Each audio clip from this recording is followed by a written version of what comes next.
Trade reports are heating up for the Chicago Bulls as now that training camp is right around the corner, things keep getting crazier as another move around the NBA that is directly linked to the Chicago Bulls and trade talks has went down, and with a new update surrounding one of the major suitors for one of the biggest trade targets in the NBA right now, the Chicago Bulls are implicated in a lot. And we're going to go over all of this. There's a lot to talk about because right now the Bulls are one of those teams that we're going to see a lot of trade talks happen throughout the season and see a lot of trades happen throughout the season as they have some moves that are guaranteed to be getting made, but it's just a matter of time to figure out what those moves are really going to entail, when it's going to happen, and a bunch more questions that we are going to go over and answer. But guys, before we do that, if you're part of that 71% that's not subscribed to Bulls Digest, make sure to subscribe for daily Chicago Bulls updates. We got a lot of great videos coming out for you every single day that you do not want to miss out on.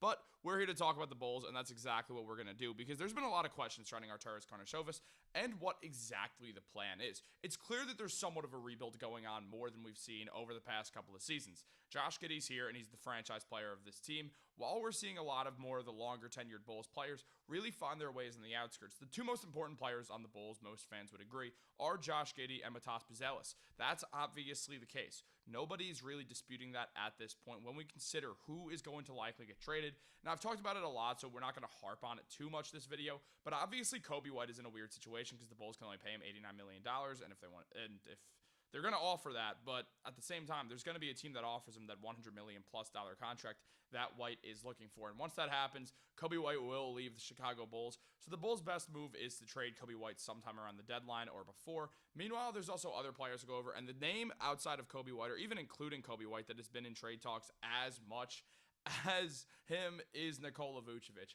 Vuce got acquired by the Bulls in a move that felt like it was great at the time when Zach LaVine was having his best season, but things never really worked out. They worked out for a little while with the Lonzo Ball, Zach LaVine, DeMar DeRozan, Nikola Vucevic core. It was working. Things were good, don't get me wrong, but obviously once Lonzo went down and the Bulls never had a sense of urgency to replace the point guard, it just didn't work because they didn't have that floor general who was able to be an elite defensive stopper and control how to play with two ISO scorers who were playing in a system that actively worked, especially when you also have an offensive center. This was one of the best offensive teams in the league, and after Lonzo went down, they didn't have that guy to set them all up for success, and we obviously saw things take a turn for the worst.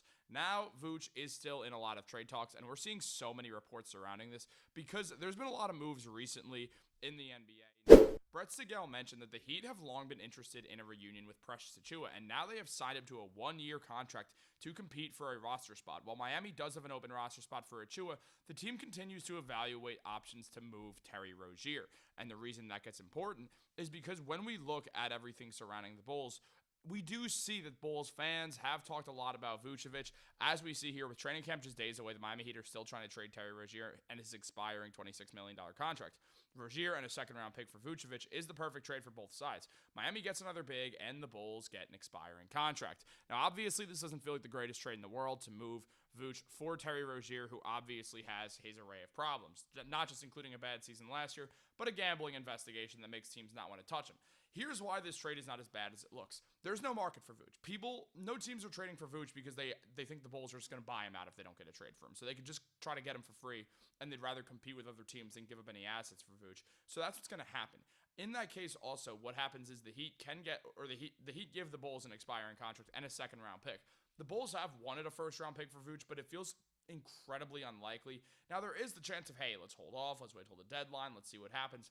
But then you're also risking a chance where you can't land any trade for Vooch, and all of a sudden you're waiving him, or you're buying him out, and then all of a sudden you got nothing for him instead of cap space and at least some sort of draft capital. At this point, I think the best move is to cut the losses on Vooch, especially because it puts more pressure on guys like Josh Giddey and Buzelis to go out there and really score the ball and become bigger scorers. Now, obviously, having a veteran like Vooch is helpful for the young guys, but at the same time, there's other veterans on this team.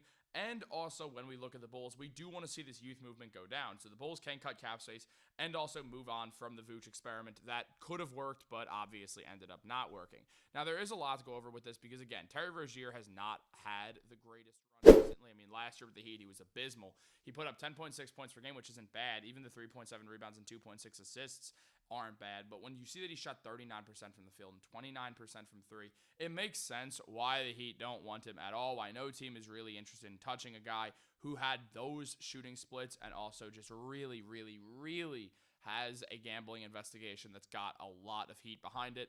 On top of that, the Bulls would be giving up a man who puts up 18.5 points, 10 rebounds, and 3.5 assists while shooting 40% from 3 and 53% from the field. So in this situation, I do think it is possible that the Bulls could sort of stretch and get a second-round pick or get a protected first-round pick for Vooch, maybe one that like has some sort of protection that if it doesn't convey, if the pick goes back to Miami, the Bulls do get 2 second-round picks. I do see that as a very real possibility as well that the Bulls could try to pull off, but that also is somewhat wishful thinking, and we do have to be well aware of that scenario. And on top of that, we just look at the Bulls' depth chart, and what we see is a team that does not have a lot of bigs outside of Vooch. I mean, Jalen Smith then gets thrust into the starting lineup with Zach Collins as the backup and Lachlan Ulbrich as someone who is going to be very ready to go almost, or you just have to have him ready to go.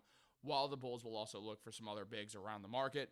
They'll see who gets available just for depth purposes, but it also does encourage a youth movement. You get to finally see if Jalen Smith has anything to work with. He's still young. There is a lot to like. He's a great shot blocker. He can catch lobs really well. He's a good rim runner, and also he can space the floor. So there is a world where giving Jalen Smith this starting role and letting him and Josh Giddey work pick and rolls for a season or pick and pops and just play that two-man game really would be able to benefit Smith and start to get something real out of him. That's a very big possibility that I see, and if you have Vooch there, that kind of kills the chance of that happening. So what you want to do is put Jalen Smith into that position, while you also still do have Zach Collins who can hold his own and just be a fine backup. Obviously, he's expensive, but that contract won't be around for long, so it's not really anything to worry about. So that's what we have to consider here. When we look at Jalen Smith, he put up 8.2 points, 5.6 rebounds, and 1 assist last year, blocked nearly a shot per game, shot 46% from the field and 32% from 3.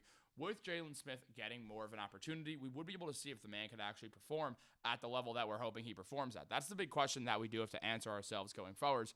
And I think it's time to try to experiment with that. He's 25 years old. The Bulls signed him for a reason. Let's see. Let's just take the shot, see what happens. On top of that, there is still Zach Collins, who's a good fallback option. Man who shot 30% from 3. 50% from the field, put up 6.5 points and 4.5 rebounds and 2 assists. He's a fine player in the NBA. He's been around for a while. He's been on a few different teams, whether it's Portland, San Antonio, or the Bulls. So he's bounced around a bit, and he does know he's an option to have is more than anything else. Like, I'm not hating on him. I'm just saying it's more like he is there. He's someone who you could use.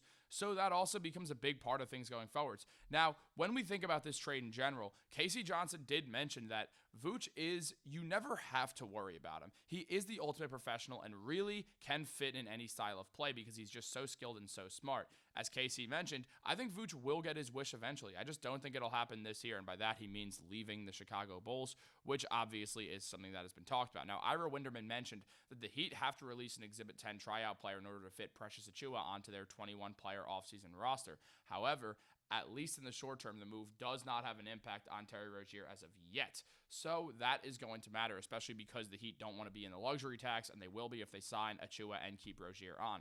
Now, meanwhile, there are other teams as well that you could look at. For instance, with the Houston Rockets losing starting point guard Fred VanVleet to its torn ACL, which will likely keep him out the entire season. I mean, if he comes back, it would be in the March-April area, and even that's kind of a stretch for a torn ACL. So that is going to be something that we have to think about going forwards as well. There maybe will be more teams that do look for Terry Rozier in this situation, and the Bulls don't necessarily feel handcuffed to the trade, but also could affect the value they do get. And it wasn't that long ago that Rozier was an important player. So if he gets cleared of that and then he goes to the Bulls, he could actually be a veteran that maybe could add some help. I mean, he was good in Charlotte for a reason. He had a lot of just good moments. He was a good pull-up three-point shooter. He did add some scoring, and with Kobe White likely being traded, who knows? Maybe it would work out. But guys, I do want to know what you think about all this. Do you have any interest in a move like this? Let me know in the comments down below. Like this video, subscribe, turn on post notifications. Have a great day. I'll catch you later.